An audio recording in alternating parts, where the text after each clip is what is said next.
वचन, प्यारा वचन, ईशो मसीह का प्यारा वचन, पाव को दीप को राह को रोशन, ये है मसीह का प्यारा वचन, ये है वचन प्यारा। परमेश्वर के धन्य नाम की महिमा हो।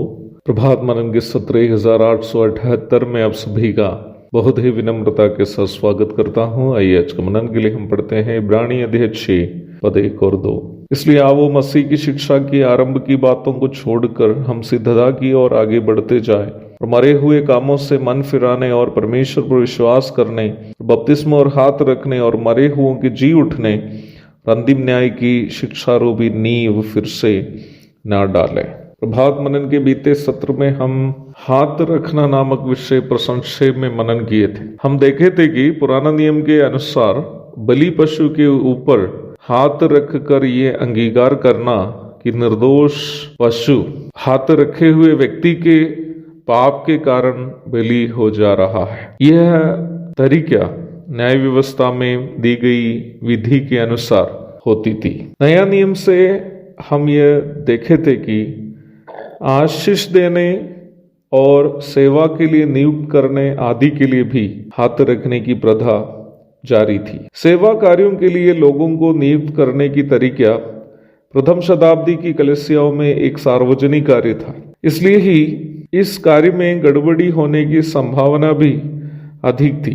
तीमुथियुस को इफिसुस की सेवा सौंपने के बाद पौलुस उनको ये चेतावनी देते हुए हम पढ़ते हैं कि इसी पर शीघ्र हाथ न रखना। पहला तीमुथियुस अध्याय 5 पद 22। प्राचीनों की नियुक्ति के संबंध में बताया गया भाग होने के कारण हम ये अवश्य समझ सकते हैं कि यह प्राचीनों को नियुक्त करने के संबंध में ही प्रेरित पौलुस तीमुथियुस को ये बात बताई है। शीघ्र किसी को सेवाओं के लिए नियुक्त करना पौलुस मना करने का कारण भी पद से ही हम समझ सकते हैं, ताकि दूसरों के पापों में भागी ना हो। सुसमाचार प्रचारक की सेवा हो या प्राचीन अथवा पास्टर की सेवा, किसी को इन सेवाओं के लिए नियुक्त करने हेतु अनिवार्य रूप में उन व्यक्तियों में होने के योग्यताओं की सूची वचन में स्पष्ट रूप में दी गई है। पहला तीमुथियुस 3 की 1 से 7 तक,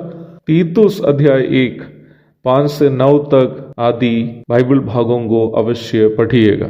इन बाइबल भागों में दी गई बातों पर गहरा मनन करना अनिवार्य है, परंतु समय के अभाव में मैं ऐसा एक साहसी कार्य करना वर्तमान में नहीं चाहता हूँ। किसी भी प्रकार की आत्मिक सेवा हेतु किसी व्यक्ति को चुनने के लिए अनिवार्य 3 योग्यताओं के बारे में हम प्रेरितों के काम 6 की 3 में देखते हैं। सुनाम अथवा अच्छी गवाही और बुद्धि की परिपूर्णता एवं पवित्र आत्मा की परिपूर्णता, इन तीनों योग्यताएं हैं जो किसी भी प्रकार की आत्मिक सेवा के लिए चुने जाने वाले लोगों में होना चाहिए। इन सभी योग्यताओं के साथ जब किसी व्यक्ति को सुसमाचार प्रचारक, प्राचीन या सेवक के रूप में नियुक्त करते वक्त कलीसिया के अगुवों को पवित्र आत्मा की सही अगुवाई भी होनी अनिवार्य है। प्रेरितों के काम अध्याय 13 पद 2 और 3 पढ़िएगा।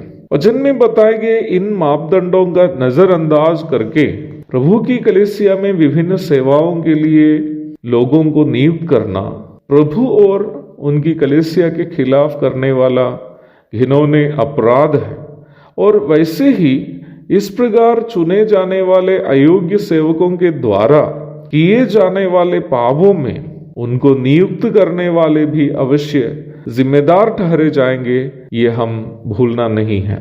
और यह बात सबके लिए एक चेतावनी भी अवश्य है ही। कई बार लोगों को किसी सेवा के लिए सौंपने के बाद, नियुक्त करने के बाद, उन्हें नियुक्त करने वाले लोग ये सोचने लगते हैं अब मेरी जिम्मेदारी समाप्त हो गई है, जबकि वचन हमें स्पष्ट रूप में चेतावनी देता है कि हम जिसको प्रभु की सेवा के लिए नियुक्त करते हैं, हम कहने का तात्पर्य है प्राचीन की सेवा करने वाले लोग, कलीसिया के अगुए लोग, जब किसी को किसी सेवा के लिए नियुक्त करते हैं बाइबल में दिए गए मापदंडों को अवश्य ध्यान में रखना होगा, अन्यथा प्रभु जिसको सेवा के लिए नहीं चुना उनको हम सेवा के लिए जब नियुक्त करते हैं, उस व्यक्ति के सभी अपराधों में जो वो उस सेवा में आने के बाद करते हैं, हम भी अवश्य जिम्मेदार हो जाएंगे और हमें प्रभु के सामने हिसाब देना पड़ेगा।